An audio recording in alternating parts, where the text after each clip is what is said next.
गेमनि खारन बे ओनसोलनि रायजो राजाफोरा दिनै रोखाखासै आरो रोखा माने दा जिहेतु इउपिपिएल दलनिनो बिटिसिआव सरकार दा जाय माबाफोर जुदि आसनि जुदि लुबैयोबा बा माबाफोर जुदि आसनि थायोबा रुलिं पार्टिनि सरकारासो माबा आसनिफोरखौ रुपायन खालामखागोन नालाय दा दिनै रायजो राजाफोरा जाम्बा जाम्बि नंला आगोलनि तुलनायाव जथेस्थ' गोरों गोरा जाबाय बिथांमोना राजनितिक खोथाफोरखौ बुजिनो हानाय जाबाय दा थारैनो जुदि सरकारनि आसनिखौ जुदि आसा खालामोबा सोरखार हान्जायाव थानानै बिथांमोना आसनिखौ लानो हागोन बा लानो हायो होननानै फोथायो आरोखि आरो बे इलेक्सना जिहेतु बिटिसि सरकार दानायनि इलेक्सन नङा बे इलेक्सना जाहैबाय माने Delhi government parliamentary Delhi government दानायनिसो इलेक्सन जिहेतु खिन्थु रायजो राजाफोरा सानदों माने बे इलेक्सनाव जों सहयोग खालामनानै देरहासार होनायनि उनावनो जोङो मथा मथि गावबा गावनि गांनाय उखैनायखौ सुफुंना लानो हागोन होननानै बेखौ फोथायदों आरोखि आरो बे सैथोखा हाग्रामानि अबस्थायाथ' दा बिथां मानगोना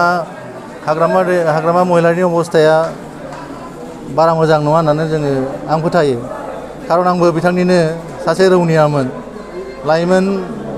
लाइमोन बिपिएफनि आफादगिरि हिसाबै आङो खामानि मावनो मोन्दोंमोन आङो बिथांनि खोथाखौ ए टु जेड सिम मिथिखागौ आरोखि बारा बुंलायला गुरुनि बदनाम खालामनाय रखम जायो थांनाय दिनफोराव सरकार मन्थ्रि थानाय सत्तेव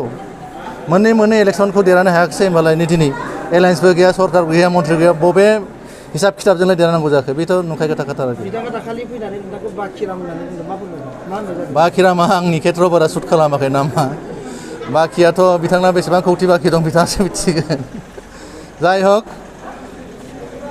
बिथाङा बिदि एसे इटिकिं खालामनाय सभाबा दंखायो आंखौ बारा गाज्रि मोनाखै बिथाङा मा बुंबाय थाथो खिन्थु बास्तबआव रायजो राजा बिथांनि सरित्रखौ बुजिनो बाखि गैलासै आरोखि अबयसे फैनो लागा दं 8 थारिखआव नोंथांमोना रोखा हागोन बे 8 थारिखनि उनाव रायजो राजा फुरा अनुभव खालामनो हागोन बे 8 थारिखआव जाय दैदेनगिरिया जइन जागोन बे आं दिनै नामखौ मुंख'नो लुबैयाखै बिनि उनाव रायजो राजा एकदम क्लियार जागोन आरोखि जा बिपिएफनि हाग्रामा महिलारिनि बिपिएफ दलनि अबस्थाया मा जानो थांगासिनो दङ गोजोन्थों दिनै बेयाव 150नि एसे बारा दङ खिन्थु आरो 5000 जयनिं खालामनो लागा दंबायो आरोखि दे गोजोन्थों दे